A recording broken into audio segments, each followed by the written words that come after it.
Cada viernes al caer el sol tenemos una cita con nuestro Creador en la celebración del recibimiento del Shabbat y la introducción de la porción semanal de la Torá.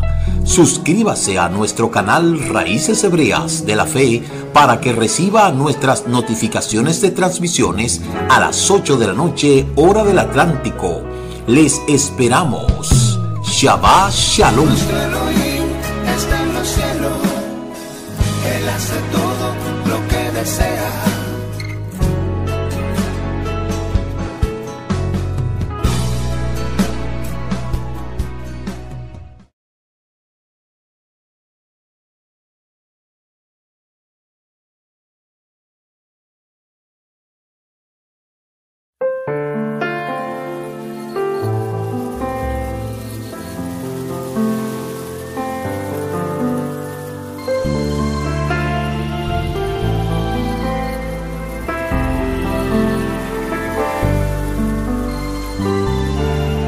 Shabbat Shalom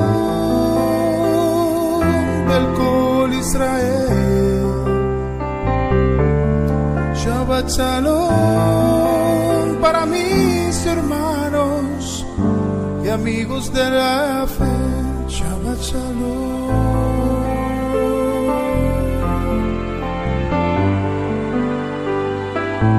Shabbat Shalom.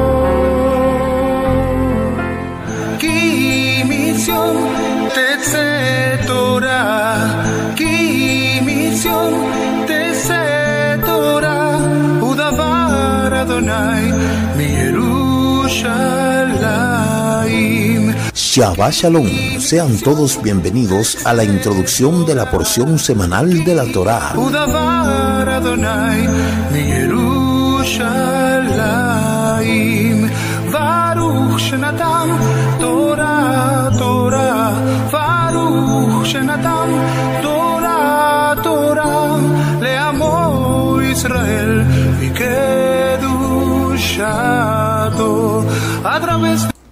Shalom, amados, Laila Tod, buenas noches, que el Eterno le bendiga, que el Eterno le guarde. Le damos pues bienvenida a este programa de los viernes, sin importar en el lugar en donde nos estén sintonizando, sean todos bienvenidos a lo que es la transmisión de este programa de los viernes, la introducción de la porción semanal de la Torá. Quien les habla, su amigo y hermano en el Mesías, el Roé Ricardo Mojica, y somos el Ministerio Mesiánico Internacional Directo al Corazón, anunciando la restauración de Israel y de todas las cosas, así como lo declara las Sagradas Escrituras. Dice el libro de Shemot, capítulo 31, verso 16, los hijos de Israel guardarán el Shabbat, cumpliendo con él de generación en generación, siendo este un pacto perpetuo, una señal entre el pueblo de Israel y yo, porque en 6 días Elohim creó los cielos y la tierra, y en el 7º día descansó. Hoy es el día más importante de la semana, porque es el Shabbat en donde nos juntamos para poder estudiar la Torá. Saludos a todos ustedes que ya están ahí conectados, desde donde quiera que nos estén sintonizando, a nuestros delegados, colaboradores, a nuestros seguidores. Les agradecemos a ustedes su fiel sintonía y también la ocasión de que compartan este programa. En esta semana ya concluimos el libro de Bamidbar. En esta semana, con estas dos parashá que van juntas, tanto Masei como Matot, hemos concluido ya el libro de Bamidbar, mal traducido número. En la otra semana, pues el martes por ahí, o el miércoles específicamente, vamos a estar dando el resumen de las parashá de todo el libro de Bamidbar, así como lo hemos estado haciendo. Entonces, en esta noche vamos a hablar en esta primera parte introductoria, tanto de Matot como de Masei, Parashá Matot, tribu, y Parashá Masei, jornada. Tribus en jornada. Hemos tenido toda una experiencia en este libro de Bamidbar, porque hemos aprendido desde que entramos al desierto todos los desvaríos, todas las cosas, las caídas, las levantadas, los juicios, y ha sido una experiencia extraordinaria el poder nosotros estudiar todas estas parashá. Entonces vamos a iniciar de inmediato. Baruch atah Adonai Eloheinu melech haolam asher kidishanu beki imanu laman chesed. Baruch atah Adonai Eloheinu melech haolam banu mikol hamim benatan lanu et torato. Baruch atah Adonai noten hatorah. Bendito seas tú, eterno, Elohim soberano, Rey del universo, que nos ha permitido y nos ha ayudado a seguir y llegar hasta este momento. Bendito seas tú, eterno, que nos ha dado tu Torah. Amén y amén. Toda Rabá Abacadosh.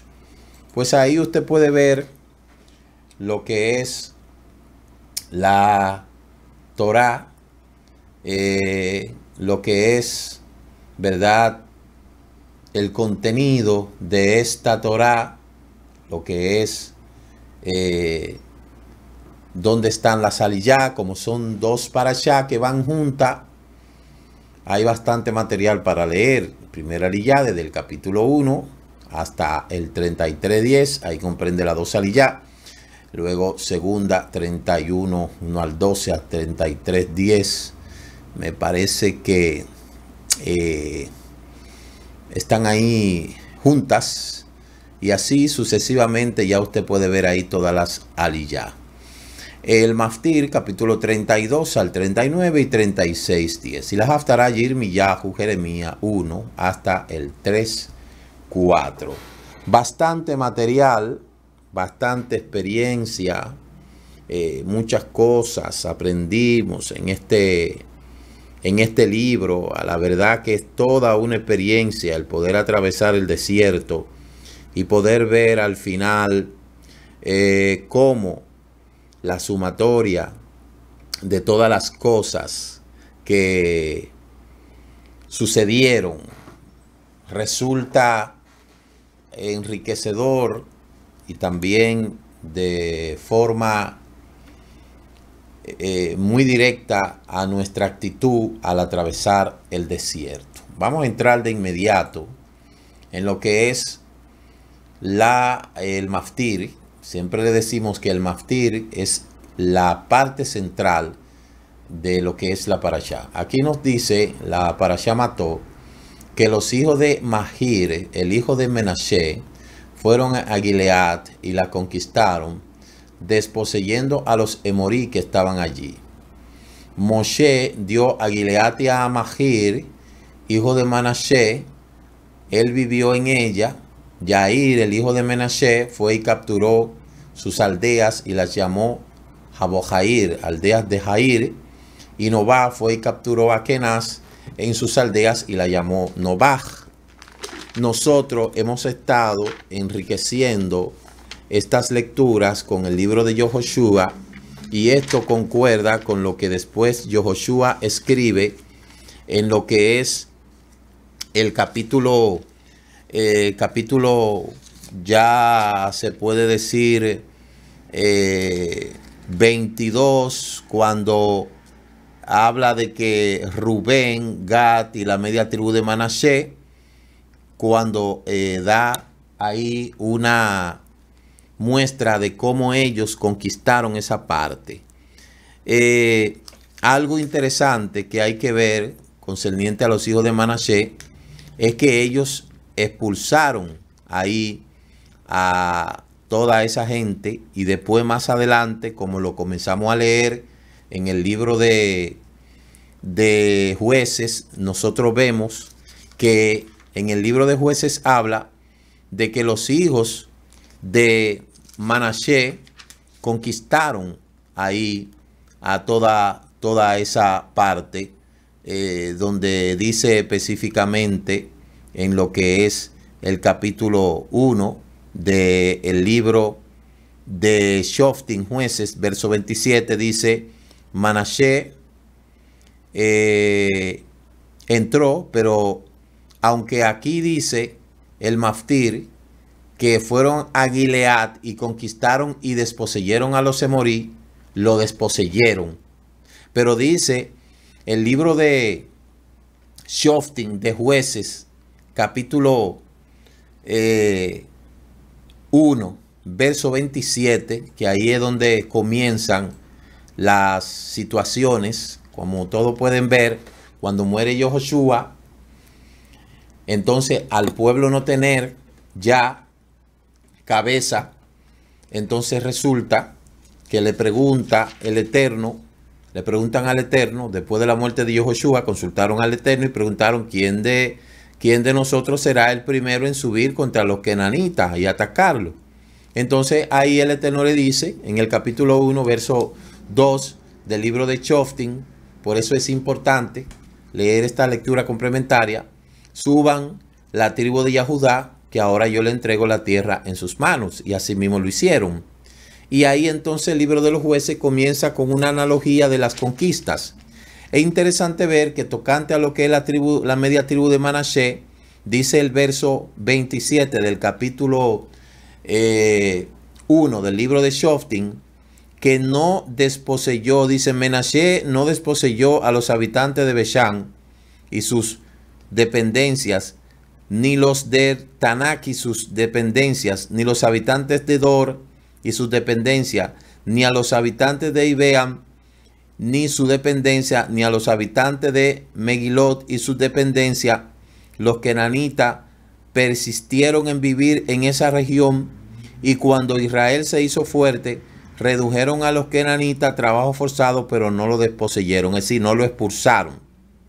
Entonces hay una contradicción que quizá podría decirnos, pero si nosotros vemos que en el capítulo 23 del libro de Yehoshua dice que los descendientes de Manashe desposeyeron a esa parte de esa ciudad, pero acuérdense que el territorio era bastante grande.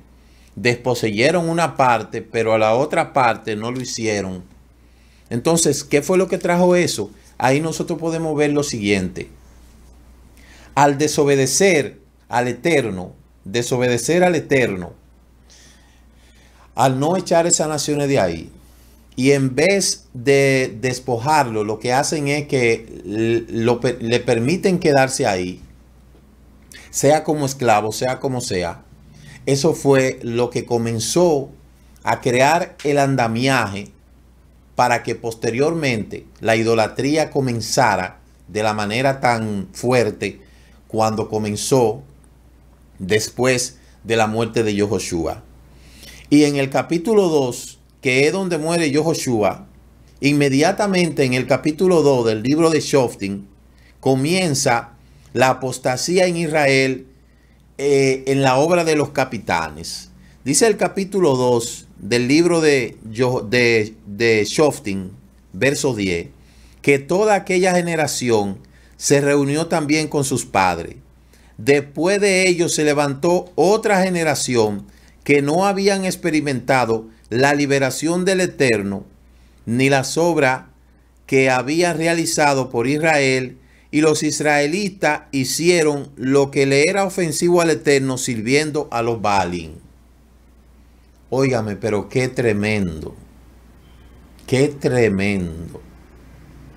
Si ustedes buscan el origen de los fenicios son originarios del Líbano. Los fenicios fue una civilización que fue los que se encargaban de transportar, eran unos marinos mercantes tremendos, los fenicios, que salían del norte de Israel, entre Siria e Israel. Ahí está lo que son los libaneses. Y esos fenicios tenían algo en particular, era que eran politeístas. Y una de las deidades que ellos adoraban era a Baal. Las historias dicen que ellos, los libaneses, con ese gran comercio que tenían, hacían grandes naves, navegaban todo el Mediterráneo, desde lo que es ahí el Líbano, atravesaban todo el Mediterráneo, llegaron inclusive hasta Inglaterra y ellos comercializaban esos famosos líbanos, esos árboles que eran de suma importancia para la construcción de naves en ese tiempo. Pero en cuanto a la religión de los libaneses, que a su vez viene, que es producto de todas esas tribus que provienen de ahí, de Babilonia, y establecieron en todos esos lugares, nosotros vemos que uno de los dioses donde los libaneses adoraban, en este caso los fenicios, era Baal. Y dice la historia que ellos sacrificaban niños a Baal, a sus dioses. Y fue precisamente eso lo que el Eterno le advirtió a Israel. Toda la vida vamos a estar hablando de esto. Y fue lo que conllevó a Israel a la posterior idolatría. Entonces, hasta ese punto, dice que los hijos de Israel no expulsaron a esa gente. Y luego entonces, ahí viene la mezcla, ¿verdad? La mezcla. De verdad que cuando yo escucho a una gente decir que es judío, que es esto, uno se pregunta, pero wow. Pero si dice la escritura aquí, mire, que se levantó una generación que no había experimentado la liberación del Eterno de sus obras que había realizado por Israel, y los israelitas hicieron lo que era ofensivo al Eterno, sirviendo a los Baalín. Y olvidaron al Eterno, el Elohim de sus padres, quien los había sacado de la tierra de Misrayim, siguiendo otras deidades, las deidades de los pueblos alrededor, y se postraron ante ella y provocaron al Eterno. Olvidaron al Eterno y sirvieron a Baal y a Astarot.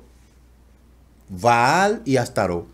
Es interesante que usted busque esa historia de los fenicios, el origen de los fenicios, para que usted corrobore lo que yo le estoy diciendo. Entonces, tremendo. Por ahí comenzó lo malo ante los ojos del Eterno. Una vez ya entraron a la tierra prometida, después de haberle advertido que no hicieran las cosas, es como si fuera una crónica de una muerte anunciada. Luego, en la Parashá Masei, que habla de las hijas de Zelofejá, aquí ya nosotros conocemos el antecedente que se presentó con las hijas de Zelofejá. Dice que las hijas de Zelofejá hicieron como el Eterno les había ordenado a Moshe. Malja, Tijá, Ofglan, Mitká y Noaj, todas se casaron con los hijos de los hermanos de su padre. Mire aquí cómo las hijas de Zelofejá o Zelofá hicieron como Moshe le había dicho. Ellas se casaron con hombres de la tribu de los hijos de Manasés, el hijo de Yosef, y su herencia permanecieron con la tribu de la familia de su padre. Estos son los mandamientos y estatutos y los juicios que el Eterno dio por medio de Moshe a los hijos de Israel, la llanura de Moab junto al Jardín del otro lado de Jericó. Entonces, ¿qué podemos nosotros decir tocante a las hijas de Zelofejá? Mire, nosotros tenemos hijas e hijos. Aquellos tienen hijos, yo tengo hijas, tengo dos hijas. Una de 22, otra de 19. Otros tienen hijos más jóvenes. Pero la idea de nosotros es que cuando, y lo que estamos nosotros orando, yo como padre,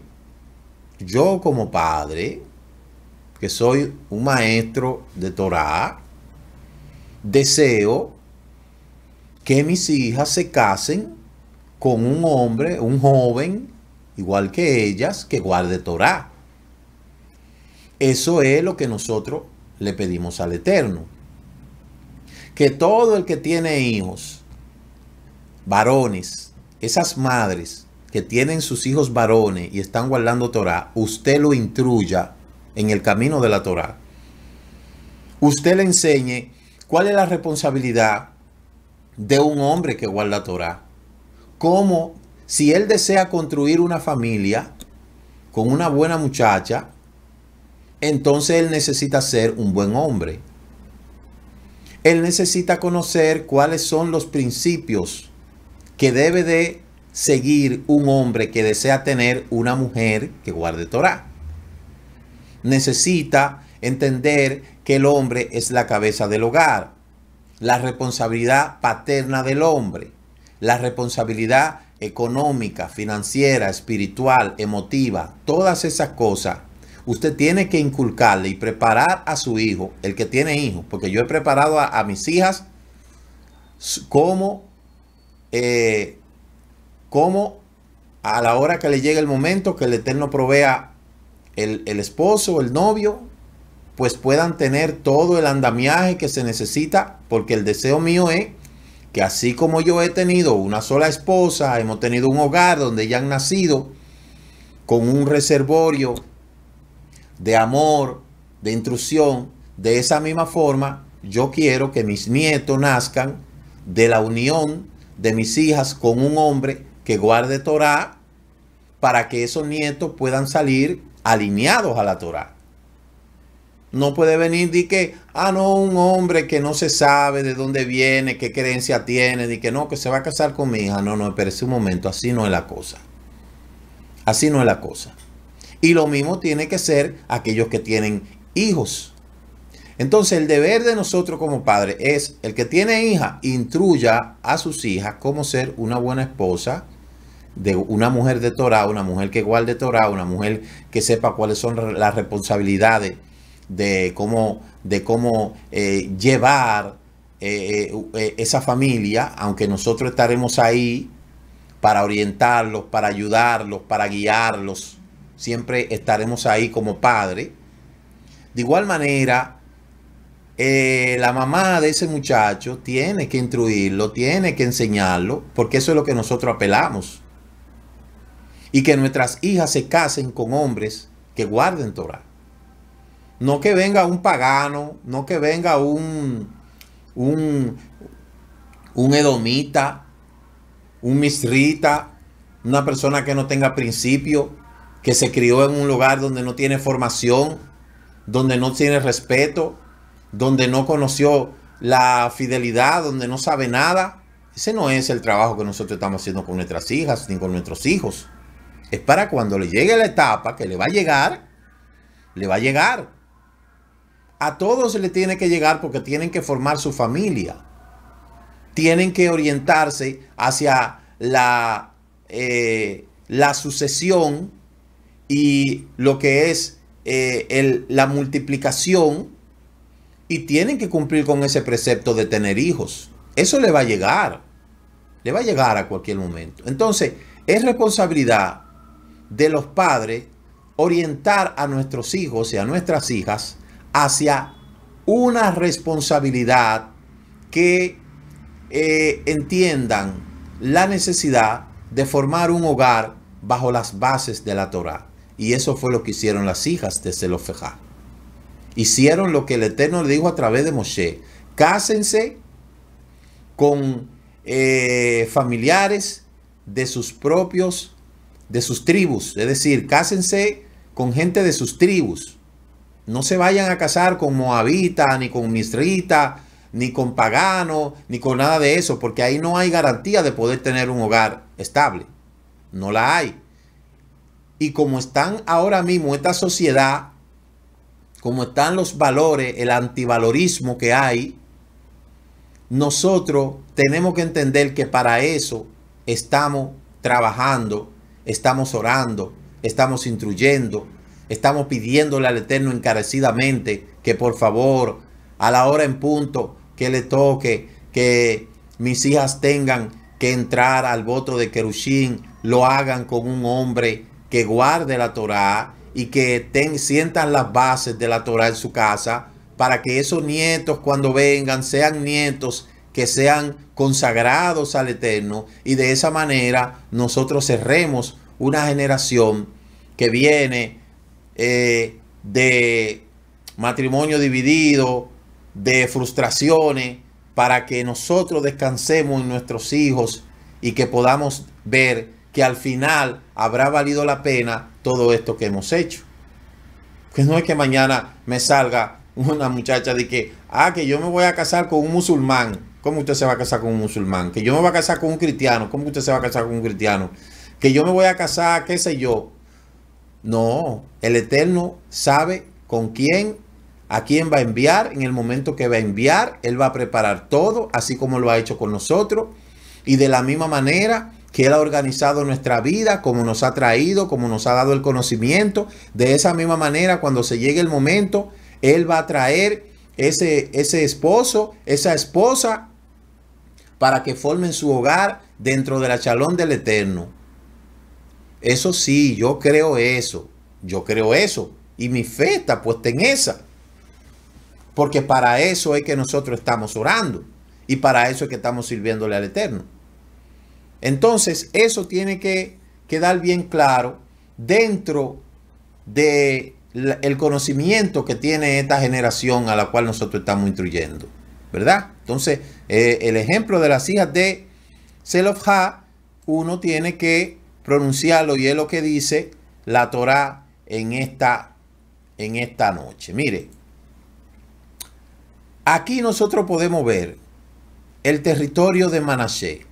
Como usted ha podido ver en el mapa de la izquierda, mire la media tribu de Manasés y de Efraín, que viene desde el Mediterráneo, cerca de Asher, y más arriba, por allá en Sidón, ahí es donde está el Líbano, allá arriba, porque Sidón y Tiro son las dos ciudades. Las ciudades del Líbano son Sidón, Tiro y Biblos. De ahí, de Biblos, era que exportaban los papiros para después entonces hacer los escritos de ahí. Entonces, los fenicios son lo que le dieron a la humanidad la creación del alfabeto, porque cada cultura le dio a la humanidad un legado. Entonces, nosotros vemos en el mapa de la derecha, como usted puede ver ahí, las ciudades, y miren el mapa el primer mapa, cómo ha ido cambiando y cómo ha ido variando a través de las ocupaciones y todas esas cosas. Pero cuando regrese el Eterno y restaure todo, el mapa de la izquierda será la forma en que se restaurarán todas las cosas. Entonces, tocante a lo que es la Haftará, habla de Yirmiyahu. Sabemos que Yirmiyahu es uno de los profetas donde habla la escritura, donde más sufrió, junto con Isaías. Es uno de los profetas que más sufrió. Desde pequeño fue llamado y siempre puso excusa. Por eso el Eterno le dice: antes de que te formase en el vientre te conocí, y antes que naciese te santifiqué y te di por profeta a las naciones. Ahí usted puede ver todas las cosas que hablan acerca tocante a lo que es Jeremías. Jeremías fue un profeta muy sufrido, sufrió el cautiverio, y de verdad que fue un profeta que sufrió mucho la desobediencia del pueblo. Era de los profetas que le dolía ver cómo el pueblo se apartaba de los mandamientos del Eterno. Era un profeta que le dolía ver cómo el pueblo dejaba al Eterno, que cómo se apartaron de los mandamientos que el Eterno le había dicho. Oiga, Jeremías padeció, sufrió, lloró hasta lo último de su vida.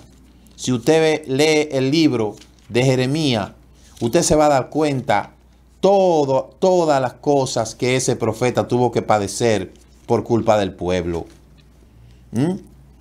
Dice la Escritura que la palabra del Eterno le llegó en los días de Josiyahu, hijo de Amón, rey de Yahudá, en el año 13 de su reinado, y durante los días de Joaquín, hijo de Josiyahu, rey de Yahudá, hasta el final del año 11 de Siquillahu, hijo de Jesiyahu, rey de Yahudá, cuando Jerusalén fue al exilio en el mes quinto, llegó la palabra del Eterno a él, diciendo de que antes de que yo te creara en el vientre de tu madre, ya yo te escogí.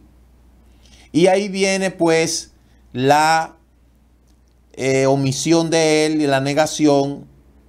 Mira, yo no sé hablar porque yo soy torpe, todavía soy un muchacho. Y el Eterno le dijo, mira, no diga que eres un muchacho, sino ve a donde quiera que yo te envíe y habla todo lo que yo te mande. No tenga temor de ello, porque yo estoy contigo para librarte, declara el Eterno. Y ahí es donde la visión dice que el Eterno tendió su mano, tocó su boca y ahora le dijo, pongo mi palabra en tu boca. En ese día te nombro sobre naciones, reino para arrancar, derribar, para destruir, para derrocar y para edificar y para plantar. El llamamiento de Jeremías, de Yirmiyahu, fue algo muy bueno, muy bonito, pero sufrido.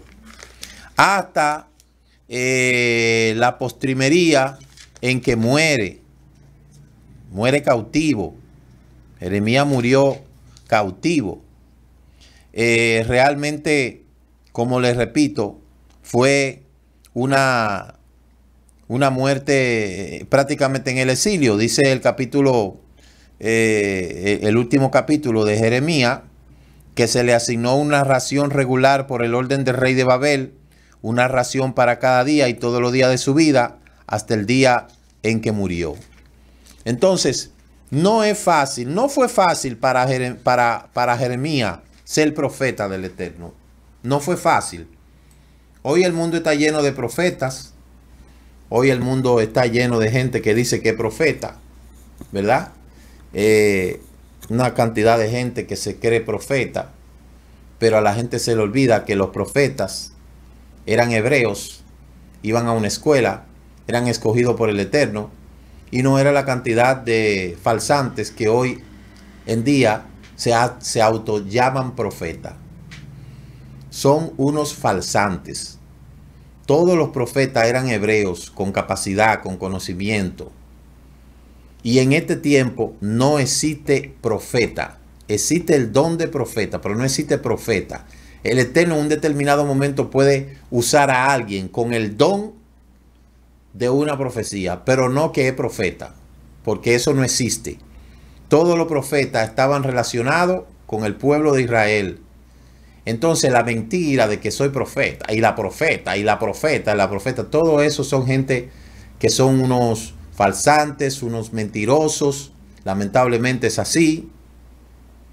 Son unos usurpadores de cosas que el Eterno no lo ha llamado. Ninguno de los profetas nunca ostentó tener nada. Eran gente muy humilde. Eran gente que estaba conectada con el Eterno. Pero hoy los profetas de hoy andan buscando gloria, andan buscando dinero, buscando fama. Y cada vez que yo me oigo que dicen de que no, que el profeta fulano de tal, la profeta fulano de tal, no tienen ni la menor idea de lo que es un profeta. No tienen ni la menor idea de lo que es un profeta. Lo que hay que sufrir para ser profeta, la gente no se imagina lo que vivieron todos los profetas. Isaías, Jesiyahu, Yirmiyahu, Obadiyah, Amosh, Osea, Miquea, Sofonía, todos esos profetas, Eliseo, óigame, todos los profetas fueron personas sufridas, humildes, de la tribu de Leví en su gran mayoría.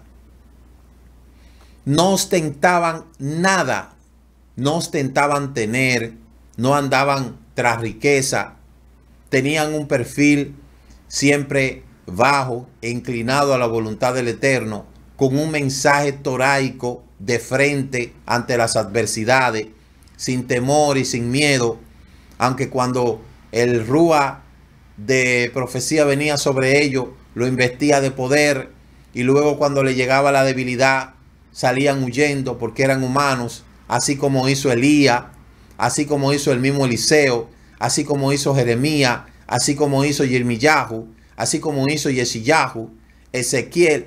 Todos los profetas, señores, es una verdadera vergüenza el yo escuchar a gente decir de que es profeta.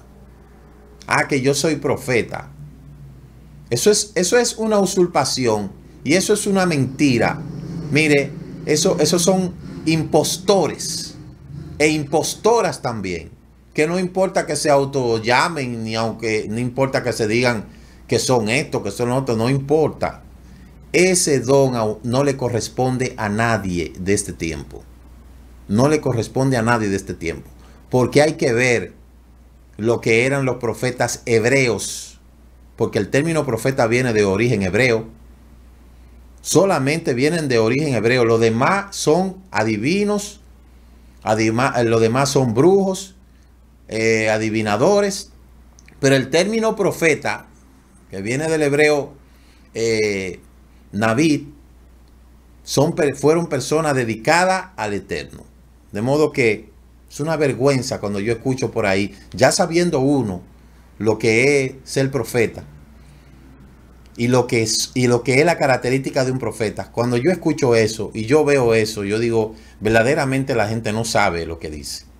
La gente no sabe lo que dice. Y por favor, déjese de llamarse profeta, quítese ese título, que esa camisa le queda grande. Ese nombre le queda grande a mucha gente. Y por eso dice la Escritura, no teman a esos profetas que andan por ahí, a esos falsos profetas que se autollamaron. No le tengan miedo. No le tengan miedo, no tengan temor de ellos. Aquellos que dicen que yo dije sin yo decir nada. Pero también dice más, hay de aquel a quien dice que yo lo he llamado como profeta siendo mentira. Ay de ti, eso lo dice la Escritura. Ahí habla un llamado a los falsos profetas que se lo dice. Le dice claramente, cuidado con los falsos profetas y ay de aquel que se autoproclame profeta. Por eso es que la mayoría de esos profetas, ya usted sabe cómo terminan, ¿verdad? La Escritura habla acerca de la advertencia de los falsos profetas. La Escritura lo habla bien claro, ¿verdad? Lo habla claro. Le dice claramente en el mismo Jeremías capítulo 23. Ahí habla de los falsos profetas. Ahí dice claramente que tengan cuidado de esos falsos profetas, los cuales el Eterno no lo ha llamado a ser profeta. Entonces, la Escritura es clara, señores. La Escritura es clara. Los profetas fueron llamados en el tiempo del reinado de Israel. El último profeta fue Zacarías. Y de ahí en adelante existe el don de profeta. Yo creo en el don de la profecía. Yo no creo en profeta, porque un profeta es como un oficio. Entonces, es lo que yo he estudiado, es lo que dice la Escritura, y usted puede buscarlo, y usted puede también armonizar con estas cosas que yo le estoy diciendo, para que no le tenga miedo a todas esas personas que andan por ahí diciendo que son profetas y que son profetas. Eso la Escritura lo advierte. Dice el libro de Deuteronomio 18:21 claramente que cómo tú te vas a poder dar cuenta cuando una persona es profeta. El Eterno se lo dijo al pueblo. Le dijo, mira, esa gente cuando dice una cosa y no se cumple, no hagan caso de lo que dicen los profetas, pues alimentan su falsa esperanza, cuentan visiones que se han imaginado y que no proceden de la boca del Eterno. Dice Jeremías capítulo 23, verso 16. El 21, yo no envié a esos profetas, pero ellos corrieron, ni siquiera les hablé, pero ellos profetizaron. Si hubieran estado en mi consejo, habrían proclamado mis palabras a mi pueblo, lo habrían hecho volver de su mal camino y de sus malas acciones. Mire cuál es la profecía de mucha gente. Póngale ojo a lo que dicen esos famosos profetas. Todas las tonterías que dicen y todas las cosas incoherentes que hablan. Entonces no le tengas miedo. Ezequiel 13:6 dice, sus visiones son falsas y mentirosas. Sus adivinaciones dicen, lo afirma el Eterno, pero el Eterno no los ha enviado. Sin embargo, ellos esperan que se cumpla lo que profetizan. ¿Acaso no son falsas sus visiones y mentirosas sus adivinaciones cuando dicen lo afirma el Eterno sin que yo lo haya hablado? Por tanto, dice el Eterno, a causa de sus falsas visiones y profecías mentirosas, yo estoy contra ustedes. Ezequiel capítulo 13, verso 8. Sepa usted que aquel que tiene presunción de profeta no va a terminar bien en su vida. Porque sus propias palabras lo van a condenar y le van a decir, usted se puso a decir cosas que usted no tuvo que haber dicho. Entonces yo le hago una advertencia a esos que presumen ser profeta y que abandone eso. Póngale otro nombre a su título, pero no juegue con eso, porque eso es muy delicado. Entonces, dicho esto, vamos a comenzar con el desarrollo de las aliyá, que hablan, en este caso, las primeras aliyá hablan de los votos y las promesas, de la autoridad y los principios. Hemos estado hablando en otras ocasiones acerca de estas cosas tocante a lo que dice el Eterno. Dice que el Eterno entonces Moshe le habló a los jefes de la tribu de los hijos de Israel diciendo, esto es lo que el Eterno le ha ordenado. Y sabemos que en esta parashá hay una porción grande que habla de la importancia de cumplir las promesas. La Torá destaca a los jefes con relación al cumplimiento de la promesa. Y esto nos enseña que, en primer lugar, un jefe tiene mucha más responsabilidad de cumplir con su promesa que el resto del pueblo, porque representa al Eterno.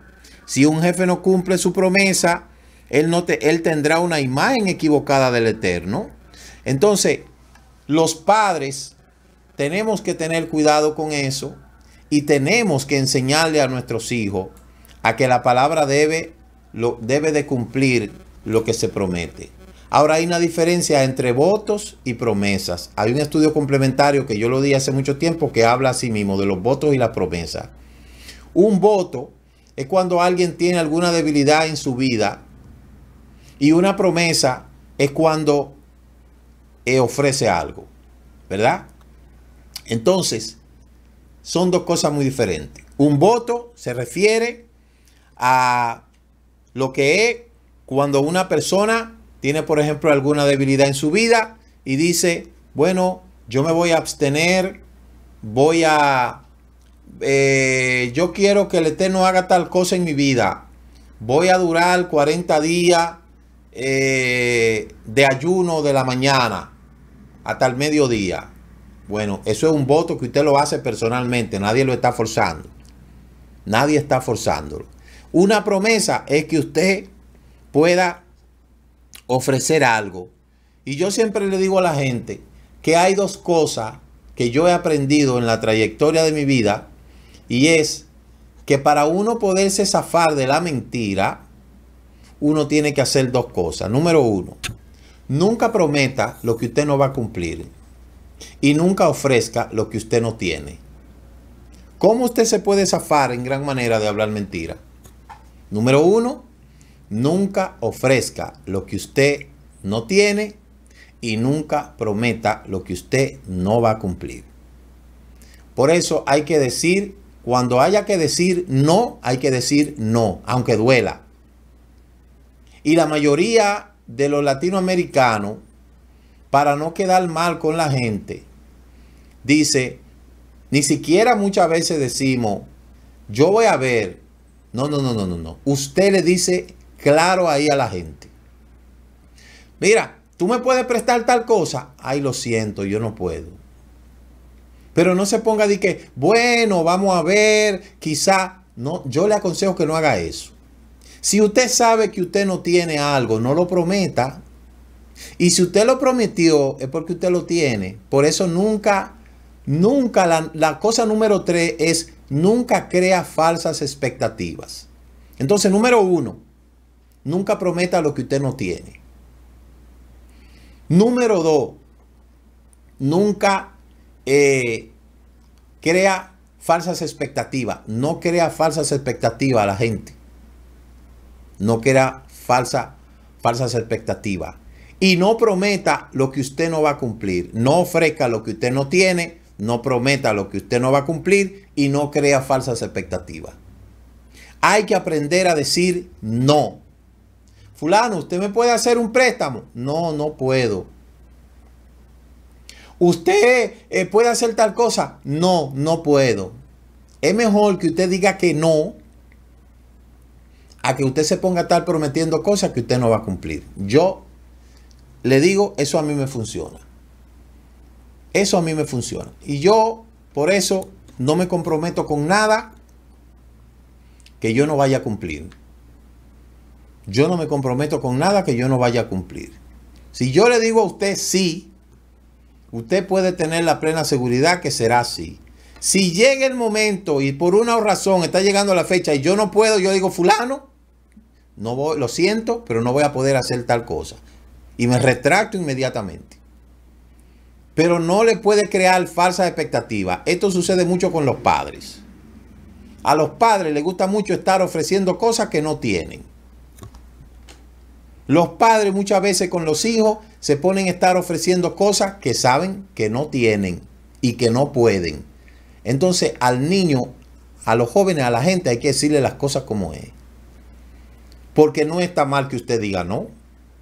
Ay, es que después se van a sentir mal. Que se sienta mal. Siéntase mal. Porque si usted me solicita algo y yo no puedo, yo no tengo el deber de estar creando una falsa expectativa cuando yo sé que no va a poder. No dilate las cosas, no prolongue las cosas. A veces hay personas que solicitan uno que otra cosa. La mayoría de la gente cuando aborda uno es para un tema de dinero. Para un tema de dinero. O para el tema de préstamo de algo.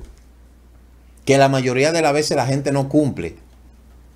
La mayoría de la gente son bien pronto a pedir prestado. Pero de la misma manera no son prontos a devolver lo que se le prestó. Entonces aquel que toma algo prestado con la intención de no devolverlo es un ladrón. Porque usted sabe que usted no va a poder cumplir con eso.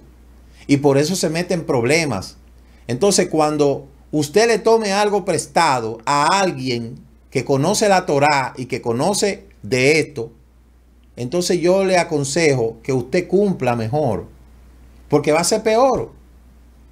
Entonces por eso yo le hablo claro a las personas. Ahora, si yo le digo a usted, sí, yo voy a ir, salvo de que no se me presente una cosa muy importante, porque pueden pasar situaciones. Yo digo, mire, yo lo siento, pero yo no voy a poder ir. Mire, yo lo siento, pero yo no voy a hacer tal cosa. Y ahí yo me retracto. A tiempo, no después. Pero no que llegó la fecha del pago, de pagar la deuda, y que entonces no aparece nada, no llaman, no nada. Eso se llama, óigame bien, ser irresponsable. Por eso yo se lo enseño y se lo he enseñado así a mis hijas. Cuando usted tiene que ser responsable con las cosas. Si usted no puede, diga que usted no puede. Si usted no lo tiene, no lo prometa. Porque eso es malo delante del Eterno. Porque hay que pagar los votos y las promesas. Luego la parashá habla de lo que es la autoridad. Ahí habla de que debe de ser una persona tocante a lo que es el carácter de una persona. Dice la Escritura el parámetro que debe de ser en cuanto a lo que es guía. En cuanto a lo que son los principios de la autoridad, un varón está bajo la autoridad de los jefes, una mujer adolescente está bajo la autoridad de sus padres, una mujer adulta soltera no está bajo la autoridad de su padre para la anulación de su promesa, una mujer desposada está bajo la autoridad de su marido, una mujer viuda o divorciada no tiene una autoridad inmediata sobre sí que le pueda anular los votos. Sin embargo, está bajo la autoridad de los jefes, al igual que los varones. Una mujer casada está bajo la autoridad de su marido. Oiga bien, todos estos principios de autoridad son delegados por la Torá para que cada cual cumpla con su rol. Pero como vivimos en un mundo donde todo el mundo quiere hacer lo que le da la gana con su vida, bueno, pues entonces, si usted, siendo una mujer que debe de consultar con su esposo todo lo que usted va a hacer, y usted hace las cosas sin consultar con él, sabiendo que es cabeza del hogar, y pasa algo, la responsabilidad debe de correr por su responsabilidad. Las hijas tienen que sujetarse a los lineamientos que los padres le establecen dentro del parámetro de la Torá, y los hijos también. Ya todo aquel que tome su decisión será culpable de su cohecho, y por eso no recae ninguna consecuencia sobre los padres, porque por eso debe de haber una autoridad. El hombre está sujeto al Eterno, la mujer está sujeta al hombre, y los hijos están sujetos al padre. Ese debe de ser el rango, y cada cual debe de tener una autoridad por encima, porque si no, eso se convierte en un caos. Hoy la sociedad está totalmente tergiversada. Nadie quiere tener un nazir, un cabeza, sino que todo el mundo quiere actuar y obrar conforme ellos crean o conforme ellos entiendan. Luego que vienen las consecuencias, entonces quieren compartir las consecuencias de su desgracia con aquel que no tiene la culpa. Entonces las cosas no son así.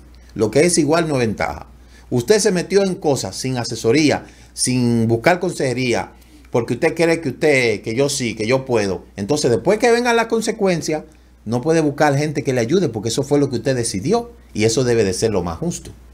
Y eso es así. Entonces un llamado que yo le hago para que cada cual se someta. Mire, yo estoy sometido enteramente a la voluntad del Eterno. Todo lo que yo voy a hacer, yo lo consulto con el Eterno. Por eso negocio yo no hago, porque yo soy pésimo con los negocios. Pero cada cosa que a mí se me presenta que implique responsabilidad, yo consulto con el Eterno. Y a mí el Eterno me da respuesta, porque yo le sirvo al Eterno. Por eso nunca me he metido en líos de deuda, nunca me he metido en negocios raros. ¿Por qué? Porque yo todo lo consulto con el Eterno. El Eterno está por encima de mi cabeza. Ahora, mi esposa debe de estar por debajo de mí.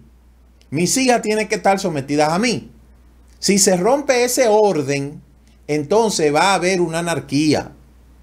Y así tiene que ser. Eso es lo que nos enseña la parashá en esta semana. Hay otro tema que habla esta parashá, es acerca de la erradicación del mal. Hemos estado hablando cuando el Eterno le dijo, vete a los hijos de Madián y toma venganza contra los madianitas. La venganza fue contra Midian, no con Moab. ¿Por qué? Porque fueron las mujeres que habían desviado, las hijas de Madián habían intentado destruir la moral familiar de Israel para que engendraran hijos de madres paganas, por lo cual incluía el culto a sus dioses, y de esta manera se levantara una generación perversa, como en el tiempo de Esdras, cuando los hombres israelitas se casaron con mujeres de las otras naciones y tuvieron hijos que hablaban una lengua doble por influencia cultural extranjera. Eso es lo que sucede. Y por eso fue que el Eterno le dijo, mata toda esa generación, porque como vuelvo y les repito, la única manera de erradicar el mal es eliminando aquel que lo reproduce. La única manera de erradicar el mal es eliminando aquel que lo reproduce. Y esos niños que ya estaban eran producto de una relación idolátrica que usted cree que iban a traer al mundo. Ya en este tiempo eso no se puede hacer. Por eso es que tenemos que tener cuidado, como le dije al principio, con quién se van a casar nuestras hijas. Porque yo, hombre pagano al lado mío, yo no lo quiero.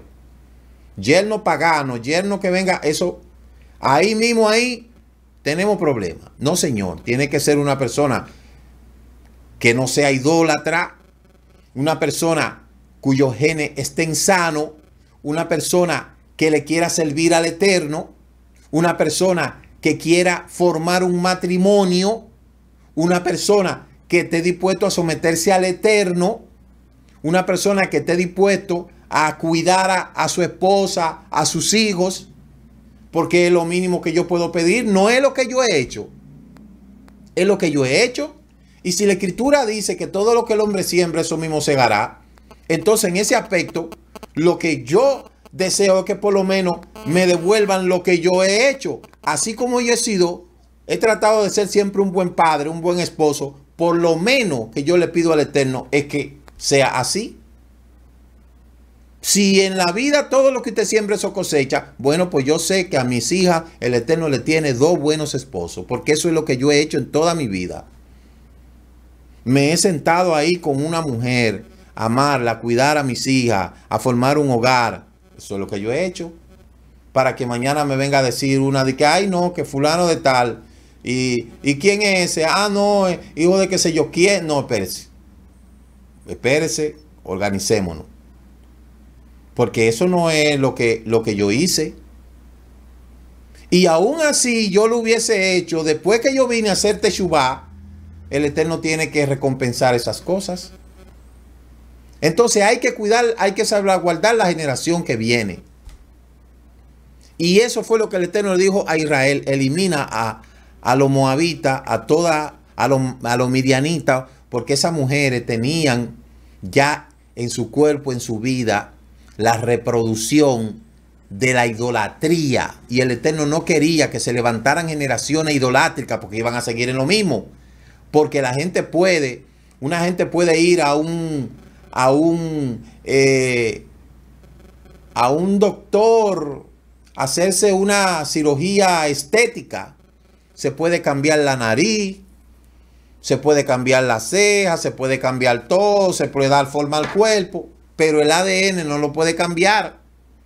Lo único que el bisturí, la estética, nunca va a poder hacer es cambiar el ADN. Una persona se puede transfigurar, se puede hacer el cuerpo, se puede poner como hoy en día. Pero cuando ese hombre, esa mujer tengan hijos, ese ADN va a salir tan feo como era. Entonces la estética ayuda, pero no al ADN. Lamentablemente es así, porque eso no falla. El ADN no falla. Es lo único que no falla en el código humano, la genética. Y nosotros queremos que nuestros descendientes sean personas sanas, sean personas inclinadas a la Torá. Tiene que levantarse 2 o 3 nietos que le den seguimiento a este asunto.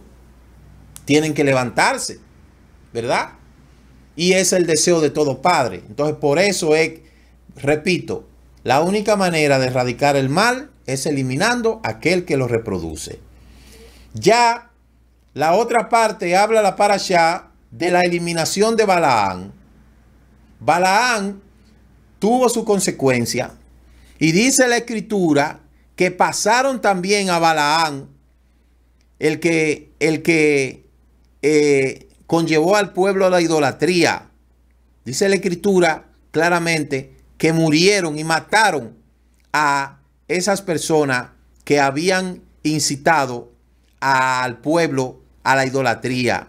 Los pasaron por espada y lo mataron. Eso dice la Escritura. Y ahí murió el perverso Balaán. El capítulo 31, verso 8 dice: también mataron a espada a Bilán, hijo de Beor. Recibió la venganza de parte del Eterno por haber dado malo consejo de pecar a los hijos de Israel. El que hace que otro peque tendrá su castigo. Y eso pasó. Lo siguiente habla de la cacherización de los instrumentos, de los utensilios. Cuando, como estábamos hablando, ¿cuándo fue? El jueves, el miércoles. Cuando usted compre algo, usted tiene que hacerle tevilá, usted tiene que cacherizarlo. Si es ropa, si es enseres, lo que sea que usted compre, usted tiene que cacherizarlo. De eso habla, y ahí habla de la cacherización de los instrumentos en pesa. Luego, en cuanto a lo que es el propósito de la parashá Masei, sabemos que el objetivo de esto fue que el Eterno anotaran todas las cosas que había pasado el pueblo para que no le quede la menor idea o duda de que el Eterno había sacado a Israel. Son 42 jornadas. Los hijos de Israel hicieron en la estepa. Hay varios propósitos por los cuales se hizo esto. Fueron escritos para mostrar en la posteridad la salida de Egipto de millones de personas. Fueron escritos para dar a conocer la bondad del Eterno. Fueron escritos para que los hijos de Israel supieran que sus peregrinajes fueron dictados por un plan definido. Fueron escritos para que nos acordemos del viaje en el desierto. Fueron escritos para revelar que el desierto no es el final del camino. Entonces, ahí por eso es que existe una parashá Masei, para eso mismo, jornada. Nosotros estamos atravesando este desierto y nosotros sabemos que no hemos llegado a la Canaán, pero sí vamos a llegar. Salimos para Canaán y a Canaán vamos a llegar. Durante esta jornada, nosotros hemos visto todo tipo de situaciones que han estado pasando. Desde que nosotros decidimos salir de allá, de Egipto, de lo que es la cultura pagana, romana, griega, hemos pasado todo tipo de cosas. Y todavía estamos atravesando este desierto. Y una vez salgamos de este cuerpo, el Eterno venga a nosotros, queremos entrar en el descanso del Eterno. Por eso, el libro de Egipto habla de plaga, el libro de Números que habla de plaga, Mar Rojo, descanso de Lin, Maná, agua de la peña, el monte Sinaí, el becerro de oro, el Mishkan, los años infructuosos de peregrinaje, las constantes presentas de la muerte, los recuerdos de lo que hubiera podido ser. Todas estas cosas son detalles de lo que es el desierto. Hambre, necesidad, tristeza, pero también alegría. Todo se pasa en el desierto. El desierto no ha sido formado para matarnos, sino para formarnos. Y para formar nuestro carácter. Por eso es que de Egipto a Canaán son muchas las cosas que estamos pasando. Pero no importa lo que estemos pasando porque no vamos solos. No estamos solos. Fueron muchos los que salieron con nosotros de Roma y de Grecia. Y muchos se volvieron a Egipto. Otros se quedaron en Roma. Otros nunca salieron de Roma porque muchos no salieron de Roma. Mucha gente que ha salido de Roma nunca salió. Se quedó ahí. Y mire cuánta gente ha pasado por aquí, cuánta gente ha venido, cuánta gente se ha ido, cuánta gente llega, cuánta gente se va, cuánta gente se queda. Y ahí usted puede ver que más el número de lo que se van que de lo que se quedan. Lo mismo que en Canaán, lo mismo que en el desierto. Por lo tanto, nosotros tenemos que entender que el camino es duro, pero el destino está seguro. Aunque el camino sea duro, mi amado hermano, hermana que me está escuchando, el objetivo es claro. Salimos para Canaán y a Canaán vamos a llegar. Por eso, en la formación de lo que es la historia del pueblo de Israel, hay muchas cosas que podríamos decir. Entonces, no importa, oye bien, no importa lo que tú estás pasando atravesando ese desierto. Si tú decidiste salir de Canaán, decidiste abandonar a Roma, a Grecia, a Egipto, a esa cultura pagana, idólatra, ha pasado por muchas cosas. Mire, nosotros hemos tenido enfermedad. Yo me he visto en enfermedades. Que una vez me enfermé que dije, bueno, hasta aquí llegué. No llegué hasta ahí. Nos hemos visto en escasez. Nos hemos visto en la tristeza de tener que ir a despedir a uno de los nuestros. Nos hemos tenido que ver en la necesidad de ser traicionados. Personas que supuestamente estaban con uno, que eran fieles. Ay, sí, usted mi Josué, yo lo amo, cuánto amo. Toda esa gente falsante se fueron. Hemos tenido hambre, hemos padecido necesidad, hemos padecido persecución. Todo lo hemos padecido en el desierto.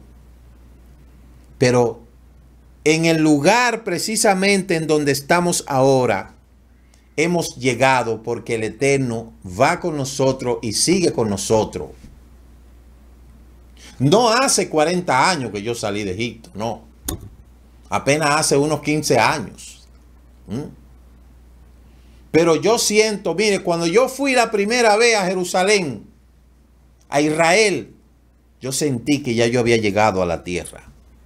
Nosotros tenemos el privilegio en este tiempo de poder pagar un pasaje y poder ir a Jerusalén, poder ir a Israel.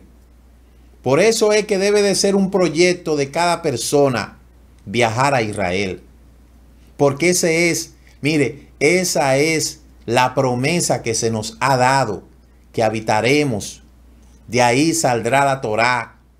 O sea que no importa, mire, ya yo no sé por las cuales vamos a pasar, qué nos falta pasar todavía.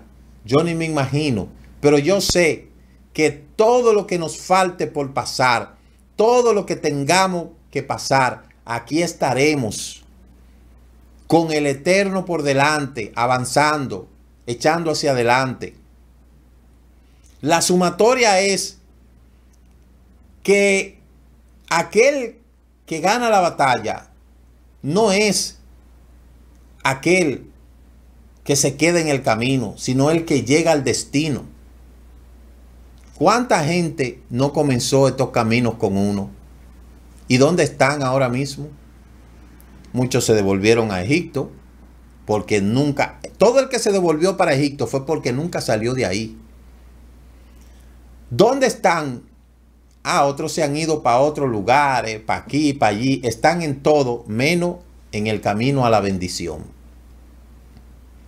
Entonces, por eso es que Masei nos enseña a nosotros que no importa los que se devuelvan, lo que importa son los que continúan hacia adelante. Por eso siempre le digo, aquí nosotros estamos recibiendo al que llega, apoyando al que va con nosotros y despidiendo al que se va. Y ese carácter que el Eterno me ha hecho a mí es que me ha evitado el yo sufrir. El yo sufrir. Por eso, yo no creo en palabras, yo no creo en promesas, yo no creo fácilmente en la gente, yo no creo en las emociones, yo no creo en apariencia. No, siempre he dicho que hay una cosa que tiene la razón, el tiempo. Y hay personas que comenzaron desde el inicio y hasta este momento están ahí fieles, que se han mantenido fieles ahí con uno, adelante ahí. Y a su vez han ido personas que se han ido añadiendo, gente fiel. ¿Por qué? Porque mucha gente sabe en dónde estaba, en dónde está y para dónde va. Entonces, Baruch Hashem por las jornadas que estamos pasando. Hemos concluido este libro de Bamidbar.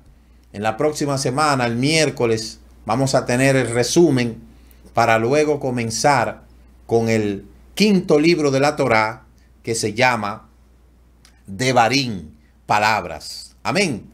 Así es que aquellos que han sido llamados a entrar a la promesa eterna, entraremos con la ayuda del Eterno.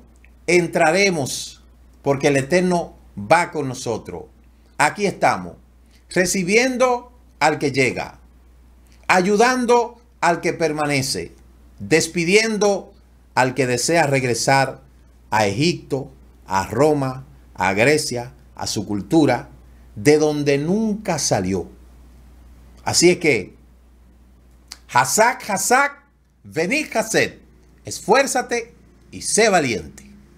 Nos vemos mañana.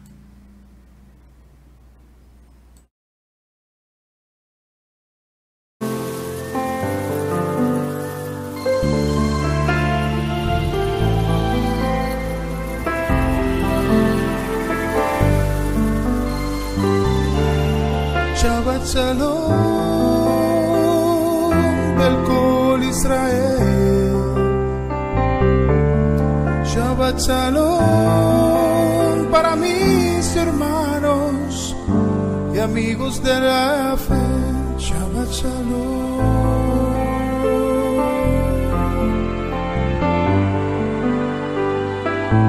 Shabbat Shalom.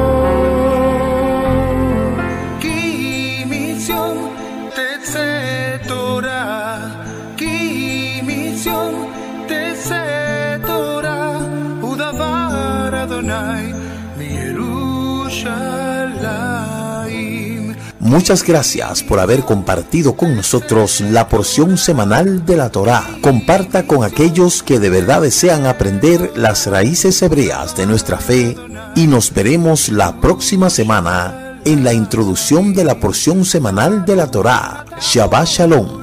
Laila Tov.